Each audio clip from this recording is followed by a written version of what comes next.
இந்த இடத்துல உட்காரும் போதுதான் ராபின் உத்தப்பா சிக்ஸ் அடிச்சாரு. நான் பயங்கரம் அப்செட் ஆகி அப்படியே வந்து உட்கார்ந்தேன் நடந்து.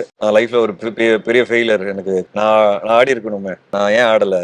ராபின் உத்தப்பா என்னோட ஜூனியர். சோ அது ரொம்ப சோகமான இமோஷன்ல வந்து உட்கார்ந்தேன். கொஞ்ச நேரம் கழிச்சு பின்னாடி திரும்பி பார்த்தேன், ரஜினி சார் சினிமா.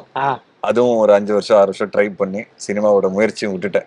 இதுவும் எனக்கு கிடைக்கல, ஒரு பெரிய ஃபெயிலியர். ஒரு 5 வருஷம் 6 வருஷம் ட்ரை பண்ணி சினிமாவும் எனக்கு கிடைக்கல. நான் ஒரு மிகப்பெரிய ஃபெயிலியர் அப்படின்னு சொல்லி ஏஞ்சி கடன்னு அழுதுட்டு வீட்டுக்கு போயிட்டேன். அப்பா கட்டி பிடிச்சி பயங்கரமா அழுதேன். எங்க அப்பா சொன்ன வார்த்தைகள் அதுதான் இன்னைக்கு வரைக்கும் நான் ஃபாலோ பண்றேன். உனக்கு வாழ்க்கை என்ன கொடுக்குதோ அதுல நீ பெஸ்டா பண்ணு, உன்னோட மொத்த எஃபர்ட் போடு, சின்சியாரிட்டியோட போடு, டெடிகேஷனோட போடு, இது எதுவா இருந்தாலும் சரி அப்படின்னு எனக்கு பயங்கரமா பேசினாரு.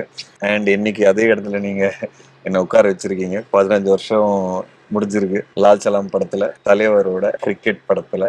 இதோட ஒரு இமோஷனலான ஒரு மொமெண்ட் எனக்கு வந்து லைஃப்ல எதுவுமே கிடையாது.